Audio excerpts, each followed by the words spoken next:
Hot take, XRP won't stay this low forever. Another hot take, XRP at $1 is like Bitcoin at 1,000.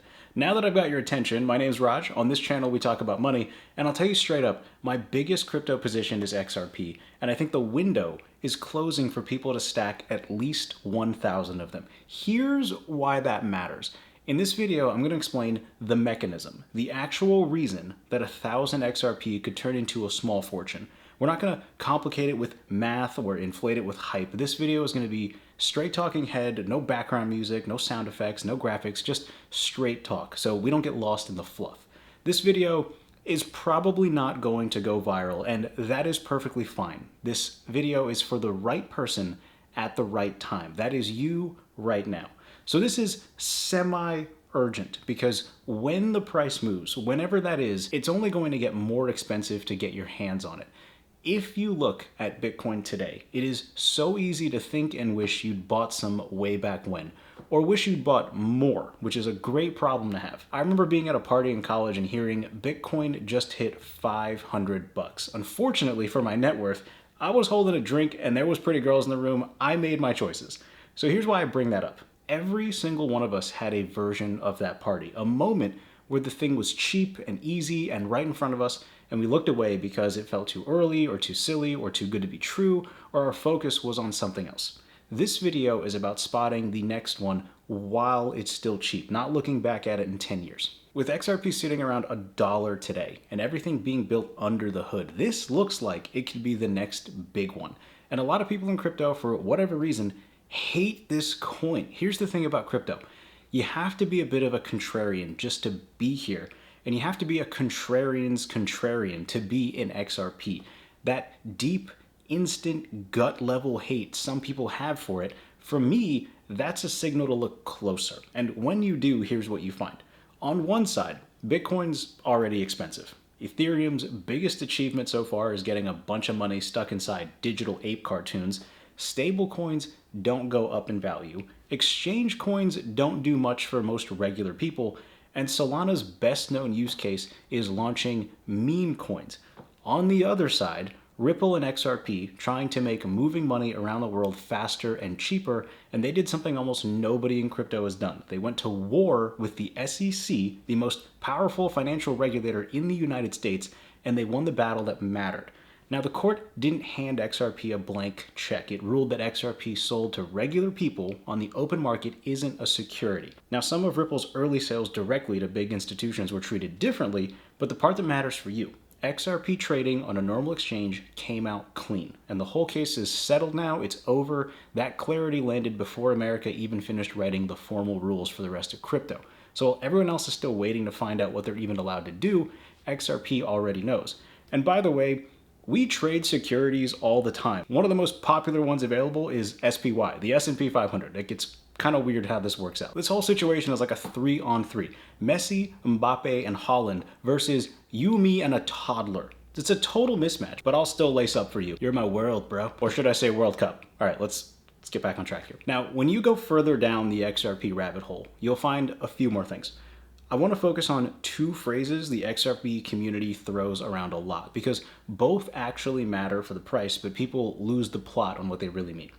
The first one is flipping the switch. A lot of people hear that and picture getting rich overnight. One flip, lights on, everybody's a millionaire. I see it differently. I see a dimmer. The lights are already on. XRP is moving real money around the world right now, but the brightness is getting turned up slowly a little bit at a time. So why slowly? Because it takes time and serious effort to link up the world's banks, build trust, and get the legal groundwork laid for the money plumbing of the future. Think about what you're actually asking a bank to do here. You're asking an institution that moves billions of dollars a day, where one mistake can end careers and lose a ton of money, to route that money through something new. They are not going to flip that on overnight.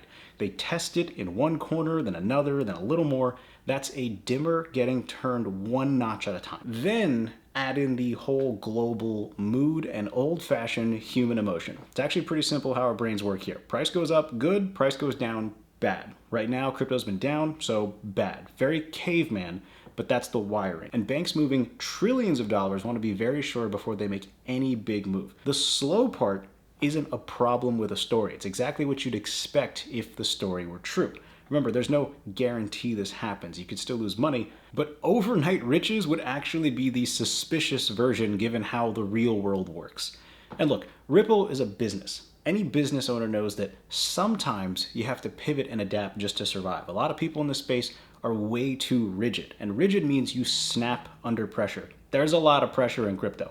So Ripple and XRP, when I first learned about them back in 2017, look really different to 2026, and that is a good thing. More on that in a second. The rest of this video is about the second phrase, all the money. You hear it constantly in the XRP world, and a lot of people get it wrong. They say it like a magic spell instead of understanding what's actually underneath it. But the details matter here because this is the long-term story. This is the one where if it actually works out, your grandkids never wonder why grandpa didn't buy XRP. They won't picture you as the guy who got lucky or missed it. They'll just know you were the one who saw it early, sat still, and made the whole thing possible. And I want you to actually understand why. Not just believe it, but be able to explain it to the most skeptical person you know. Because a belief you hold is one you can explain. A belief you can explain is the one you'll panic sell when the market crashes. Now, this whole thing starts in 1865. I promise this is still an XRP video. Stay with me. A British economist writes a book, and it leaves Britain terrified it's about to run out of coal.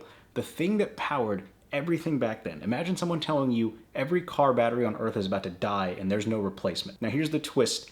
At the time, engines were getting way more efficient. A new steam engine could do the same work while burning far less coal. So the obvious conclusion was, if each engine uses less coal, Britain will burn less coal overall. Problem solved. But this economist said no, the exact opposite would happen. Make coal-powered work cheaper and Britain will burn more coal, not less. And he was right.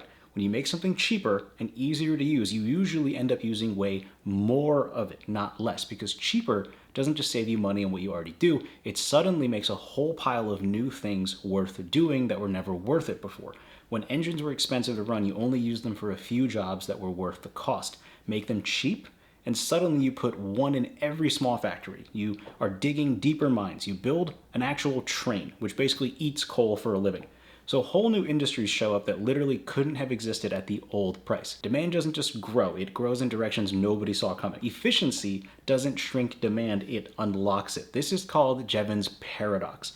Now, here's where people get it wrong, and it directly affects how much your XRP could be worth. Because this isn't always true. Sometimes you make a thing cheaper and demand just fills up and stops. Hot water is the perfect example of this. Once hot water heaters got cheap, people found new uses. Daily showers, dishwashers, laundry running all the time. That's what's happening in my household because we just had a baby. Demand jumped, but then it slowly stopped because there's only so much hot water a house actually needs. You're not out there hosing down your driveway every morning. Demand hit a ceiling. So the real questions are, which one is XRP, and does XRP have a ceiling? XRP's whole job is moving money from one place to another faster and cheaper than the systems we use today. So the pie XRP is fighting for isn't actually a fixed size, and that's incredible for the asset.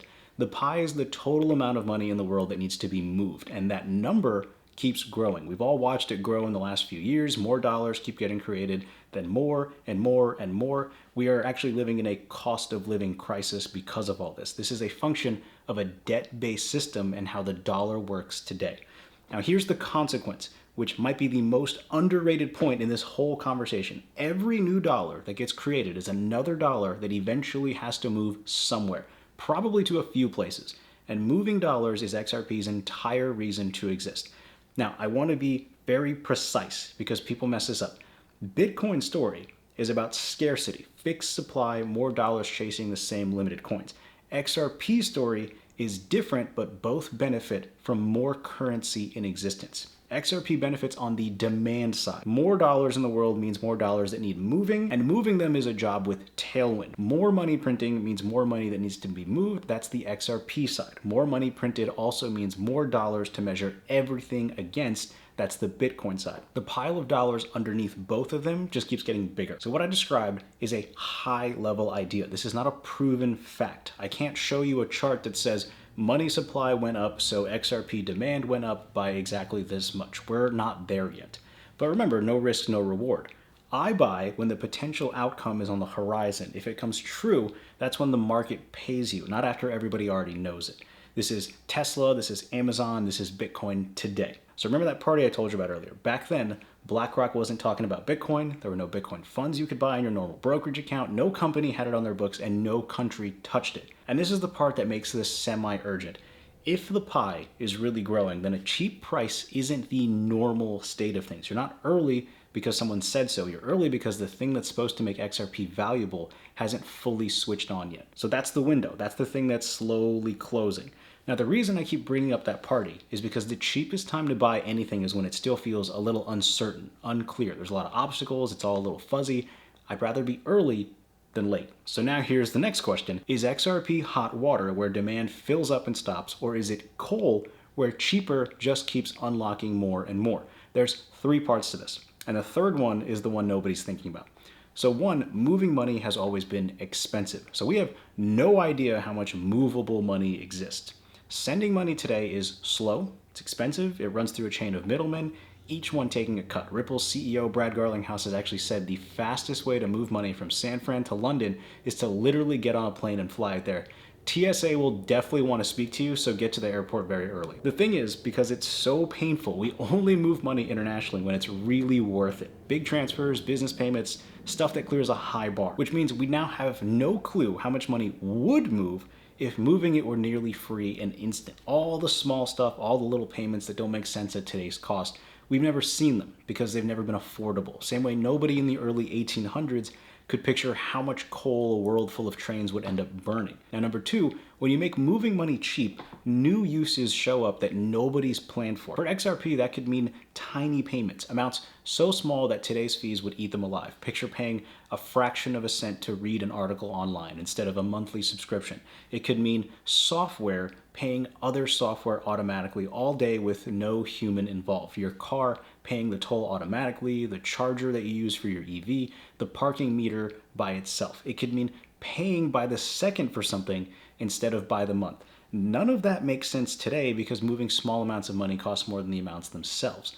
But making moving money basically free and all of a sudden it makes sense. That's the new uses unlocked by cheapness thing from 1865 showing up all over again. And number three, the pile keeps growing. More dollars come into the world over time. Again, not proven, but the direction is really hard to argue with. There are more dollars out there right now than when you started watching this video. And it doesn't have to be necessarily US dollars. It just has to be currency people find valuable. XRP can move it. Putting those three together, you got a pretty good setup on your hands for the future. Now there's one thing that could break this whole thing apart. And if you own XRP, this is the part you actually need to hear because it's the one thing that could make XRP a great asset, but a terrible investment. Everything we just talked about is about the network, how much money moves across it, but you don't own the network. You own the token, and those are not the same thing. Let's say moving money gets dirt cheap, demand explodes, trillions of dollars start moving across the network, and XRP's price barely moves. How is that possible? Because the whole point of the system is to make moving money cheap. If a payment only needs to touch XRP for a couple seconds, grabbed, used, and let go, then every massive volume might only need a small amount of the token in any one moment. The very thing that makes the network win could be the thing that stops the token from catching the value flowing through it. Now here's the part most XRP videos won't tell you. A lot of banks already use Ripple's system without ever touching XRP at all. They can use the messaging, the settlement, but skip the token completely. So the network can grow, details can get announced, and the token just sits there. If you've ever watched XRP not move on good news, this is part of why that happens. So is that the whole story? No, because the cheapness argument cuts both ways. Yes, each payment might only touch the token for a second, but if the sheer number of payments explodes, millions of them constantly, then even a 1 second touch multiplied by a giant and growing number of payments adds up to a lot of the token that has to exist and be available at a given moment. Tiny per use, but the uses keep multiplying. And that's not just for the payments themselves. For any of this to work, for any money to move instantly at any hour in any direction, somebody has to be holding the token ready to go at all times. Instant doesn't happen by magic. It happens because there's real inventory sitting there waiting to be used somewhere. And the busier the network gets, the more of that standing ready supply you need. That's a kind of demand that doesn't show up and disappear with each payment. It's the constant baseline hump. And the specific product that actually uses XRP, the one that replaces all the money banks currently keep parked overseas, That one needs the token. That's the piece that grows the demand we're talking about. The bet was never every single bank touches XRP. The bet is that the part that does becomes a bigger and bigger slice of the money moving around the world. Does any of that guarantee the token catches the value? No. And this is the biggest open question in the entire XRP huge crazy valuation outlook. This is the risk we take. So here's what I'm doing. I hold XRP. I've held it since 2017. Separately, I buy a tiny bit of Bitcoin every single day and I hold a very small amount of Ethereum. I can't predict the future. Nobody can. But here's what I do know. The problem Ripple and XRP are trying to solve is massive. Moving money around the world is broken in a way most people never even notice until they try to send money. It costs a fortune and it disappears for 3 days. Owning a small piece of the solution for that, if it actually works out, is something I want to do now, way before that happens, not after. Because after is when it's obvious, and obvious is when it's expensive. I'm willing to potentially lose money for the chance at making more of it. So let's bring it all home. I think the window to grab cheap XRP is closing. I think we're building a big picture bottom on the chart, which we've discussed in more recent videos. And I think XRP keeps growing because making the movement of money faster and cheaper raises the ceiling on what's even possible. Let me know your thoughts down below. I'll see you in the next video.